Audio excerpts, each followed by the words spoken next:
Dalam dunia gelap mafia dan pembunuh bayaran, keributan dan baku tembak biasanya terjadi karena sesuatu yang sangat besar, seperti pengambil alihan wilayah atau pengkhianatan.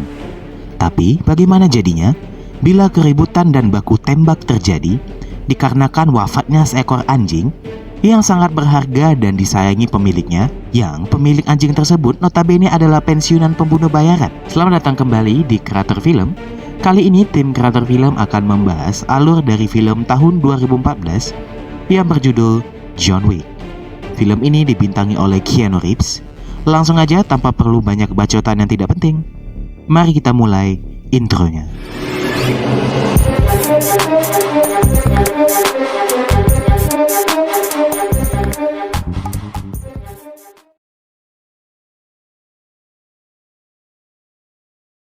John Wick, seorang pensiunan pembunuh bayaran, harus menelan pil pahit setelah istri kesayangannya wafat karena penyakit mematikan. Istrinya sendiri adalah secercah harapan terakhir John yang bisa mencegahnya untuk kembali ke dunia kelam. Duka yang dialami John membuatnya murung dan tidak tahu lagi apa yang harus dilakukannya. Pada pemakaman istrinya, dia didatangi best friend-nya Marcus yang sampai sekarang masih bekerja sebagai pembunuh bayaran, yang menyuruh Marcus untuk bersabar menghadapi cobaan yang ada. Sampai akhirnya di malam itu, seorang kurir pekerja lemburan mengirimkan sebuah paket kepada John yang ternyata itu adalah seekor anjing pemberian mendiang istrinya, yang dalam sebuah surat yang ditulis oleh istrinya itu, istrinya berpesan kepada John untuk merawat anjing itu dengan baik. Dan semoga John tetap berada dalam kehidupan yang aman, damai, dan tentram. Akhirnya, John yang mengalami fase move on, kehidupannya sedikit lebih berwarna dengan kehadiran anjing itu di sisinya.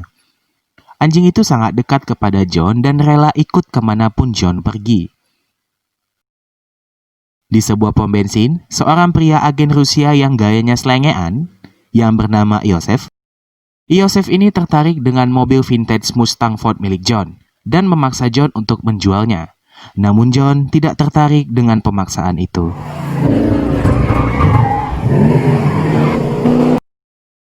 Setelah melepas stres dengan ngedrift menggunakan mobil Mustang kesayangannya, malam itu John dikejutkan dengan 3 orang yang sudah menyusup ke dalam rumahnya dan kemudian menyerangnya dan juga membunuh anjing kesayangannya. Setelah anjing itu terus melolong ketakutan, ternyata yang menyusup tersebut adalah si Iosef tadi, yang dia ke sana untuk mencuri mobil Mustang milik John, yang memang dari tadi diincarnya.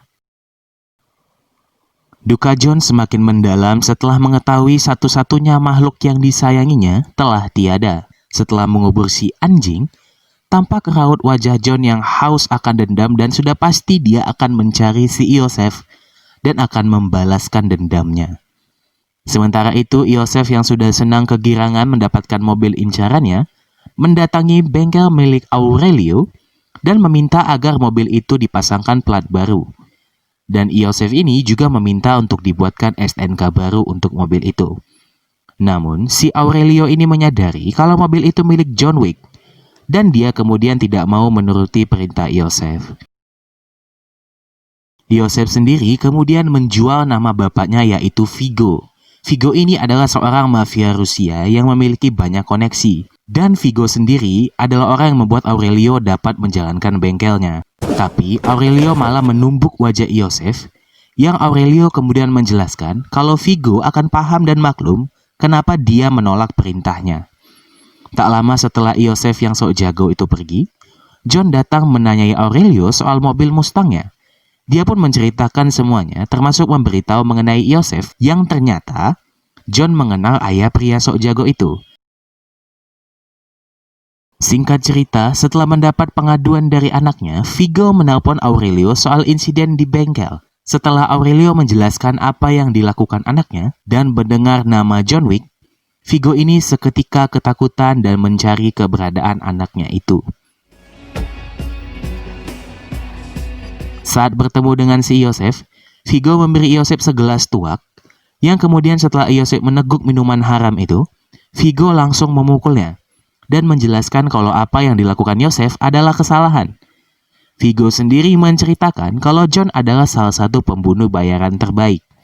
Dia pernah menyelesaikan misi paling mustahil yang tidak ada satupun orang selain dia yang pernah menyelesaikan itu. Dan Vigo sendiri pernah melihat John melenyapkan 3 nyawa seseorang hanya dengan menggunakan pensil yang diraut. Bisa dikatakan, John ini sangat berbahaya dan kejam dan akan melakukan apa saja untuk membalaskan rasa amarahnya. Karena takut anaknya akan dikejar sama John, Vigo menyuruh Iosef untuk pergi bersembunyi sampai Vigo dapat mengatasi situasi dan kondisi.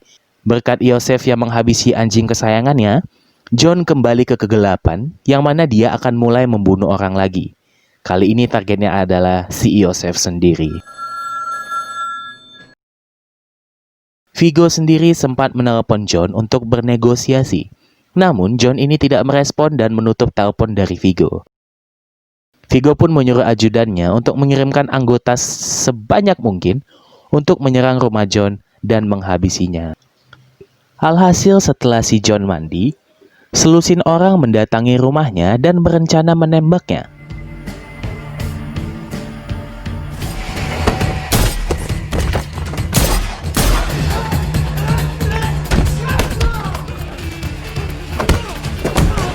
Namun John dengan mudahnya berhasil menghabisi orang-orang yang ingin menyerangnya itu. Tak lama setelah John menghabisi yang terakhir, seorang polisi mendatangi rumahnya karena mendengar laporan kegaduhan dari tetangga yang tidak bisa tidur nyenyak. Tapi ternyata polisi ini kenal si John dan udah maklum dengan apa yang dilakukan John dan memutuskan untuk pergi karena sudah pastinya si polisi itu tidak mau berurusan dengan John. Tak lama setelah itu, John memanggil 3 orang petugas yang memang pekerjaan mereka adalah membersihkan tempat kejadian perkara dan bahkan menghilangkan seluruh barang bukti termasuk mayat-mayat yang mereka bungkus dan mereka bawa. Ada rupanya petugas begituan ya.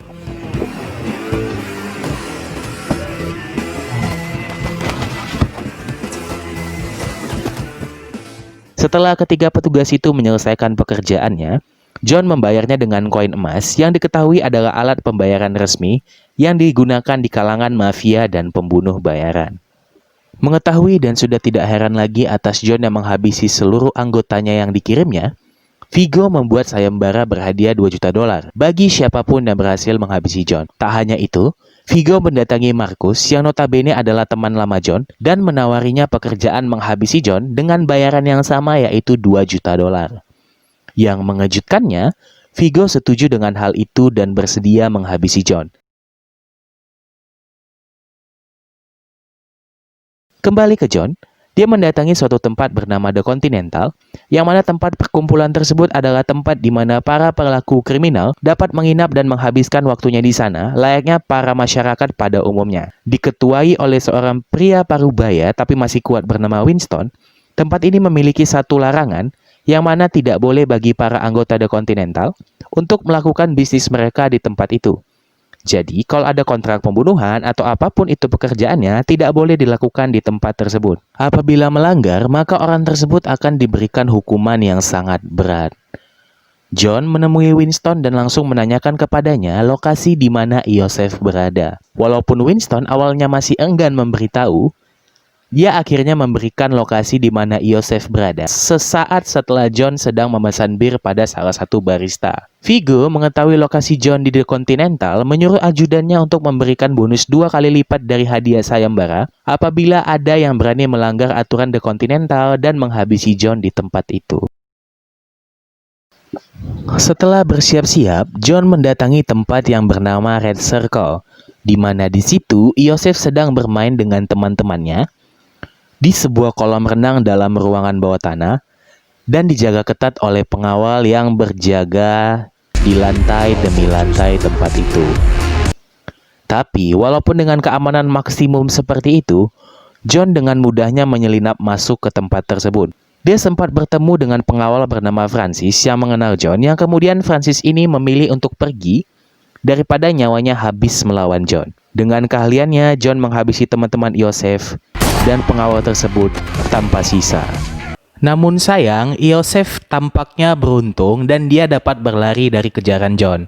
Dan John sendiri harus merasakan bagaimana sakitnya tertembak di perut dan rasa patah tulang setelah dijatuhkan dari ketinggian lantai 2 oleh salah satu pengawal. Dalam keadaan terluka, John masih dengan santai berjalan dan masuk kembali ke dalam The Continental dan meminta kepada resepsionis yang juga santai ngelihat John dalam keadaan terluka untuk memanggilkan dokter agar bisa menjahit luka tembak dan mengobati patah tulang yang baru dia dapatkan dari sengitnya perkelahian di Red Club. Setelah selesai diobati dokter, John mencoba untuk beristirahat di kamarnya. Namun dari luar gedung, Marcus sudah mempersiapkan senjatanya untuk mengeksekusi John dengan cepat. Namun anehnya, tembakan Marcus mengenai bantal John, dan hal itu justru membuat John terbangun. Kenapa pembunuh bayaran seprofesional Marcus sengaja melesetkan tembakannya? Ternyata hal ini demi bayaran $2 juta. Karena Marcus mengetahui ada orang lain yang mengincar John. Orang tersebut adalah Jomlah, seorang pembunuh bayaran wanita yang tampaknya tertarik dengan tawaran bayaran 2 kali lipat dari Vigo untuk menghabisi John. Namun, walaupun Jomlah ini memiliki perawakan sebagai sosok yang jago bergulat dan nembak, dia tidak ada apa-apanya dibanding dengan John. Dan walaupun dengan sedikit perjuangan, John berhasil mengalahkan wanita tanah jahanam ini. Si resepsionis hotel sendiri mengetahui kejadian ini dan menelepon John yang kemudian John mengklarifikasi apa yang baru saja terjadi. Kemudian, seorang pembunuh bayaran lain bernama Harry masuk ke dalam mengecek kondisi John. John sendiri menawarkan Harry sebuah koin emas kalau Harry mau menjaga Jomlah untuk tidak kabur sampai pihak Continental tiba dan memberikan dia hukuman yang setimpal.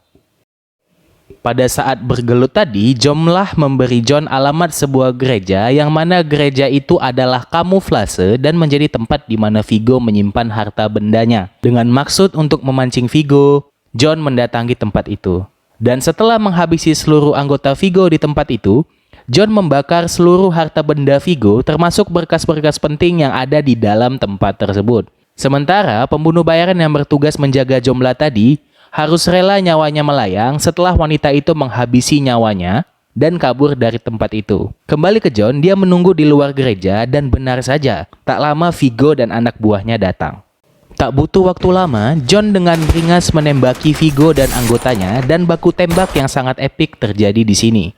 Sampai akhirnya John harus terbaring lemah setelah ditabrak sebuah mobil yang melaju dengan kecepatan yang cukup tinggi. John terbaring lemah dan ketika dia terbangun, dia sudah dalam keadaan terikat dan dikelilingi anggota Vigo yang siap menghabisinya. Dan menghina John yang harus melakukan semua itu hanya karena seekor anjing yang mati.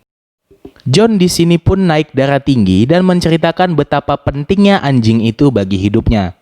Namun Vigo tidak terlalu peduli dan meninggalkan tempat itu agar membiarkan anggotanya menghabisi John. Hampir saja John kehabisan napas setelah kepalanya ditutup plastik gula kiloan.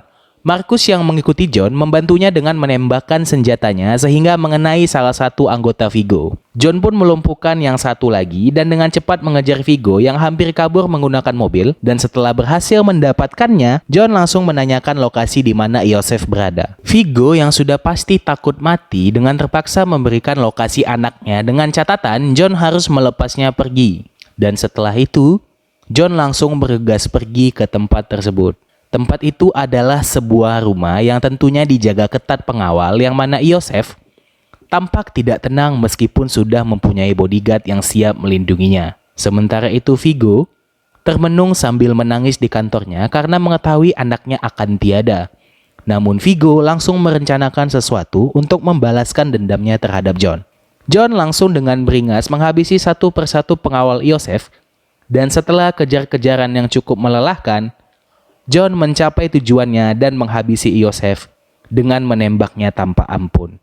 Setelah itu, Marcus menemui John dan bercengkrama bersama. Namun hal itu dilihat oleh Jomlah yang langsung mengadu kepada Vigo. Karena Marcus telah berkhianat, malam itu Vigo dan anggotanya mendatangi rumah Marcus. Dengan tujuan ingin membalaskan dendamnya juga kepada John, Vigo menghabisi Marcus dengan darah dingin. Walaupun Marcus sempat melawan, dia tetap habis juga di tangan Vigo. John mengetahui temannya itu meninggal dunia, langsung berbalik arah dan wajahnya penuh amarah melihat temannya yang sudah terbujur kaku itu. Sementara Jomlah mendapatkan telepon untuk pergi ke The Continental yang mana di tempat itu, Winston ingin menemuinya. Atas pelanggaran aturan yang dilakukan Jomlah, Winston mengeluarkannya dari The Continental dan langsung menyuruh anggotanya untuk mengeksekusi wanita tersebut. Winston kemudian memberitahu John soal helikopter yang akan berangkat, yang mana helikopter itu akan digunakan Viggo untuk pergi jauh.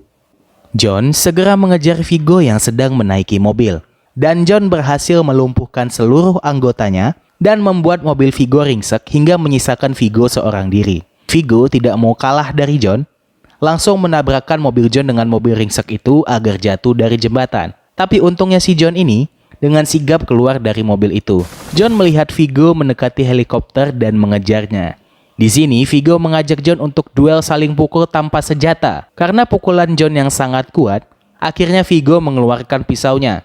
Namun John dengan sengaja menusukkan pisau itu ke perutnya dengan maksud untuk mematahkan lengan Viggo. Sampai akhirnya John melayangkan pisaunya ke leher Viggo dan tak berapa lama Viggo pun tewas. John kemudian menyusup masuk ke dalam klinik hewan untuk mengambil obat agar mengobati luka bekas tusukan pisaunya. Dan setelah itu, dia melihat seekor anjing pitbull hitam dan John memutuskan untuk merawat anjing tersebut dan membawanya pergi. Oke sobat kreator, demikianlah alur cerita dari film John Wick. Film ini cukup menghibur, sehingga saya dapat menyimpulkan jika kalian punya tetangga atau teman yang pembunuh bayaran, jangan sekalipun membunuh anjingnya karena itu bisa membahayakan nyawa kalian. Itu aja. By the way, terima kasih banyak buat kalian yang sudah menonton video ini. Jangan lupa untuk klik tombol like, subscribe, dan share video ini sebanyak-banyaknya. Dan jangan lupa juga untuk nyalakan lonceng notifikasinya, sehingga kalian tidak ketinggalan video-video kami selanjutnya. Nah, jika kalian punya ide mengenai film apa yang akan kami bahas selanjutnya, kalian ketik aja di kolom komentar di bawah ya. Akhir kata, saya Adit beserta jajaran tim kreator film channel pamit undur diri. Terima kasih dan sampai jumpa di video selanjutnya.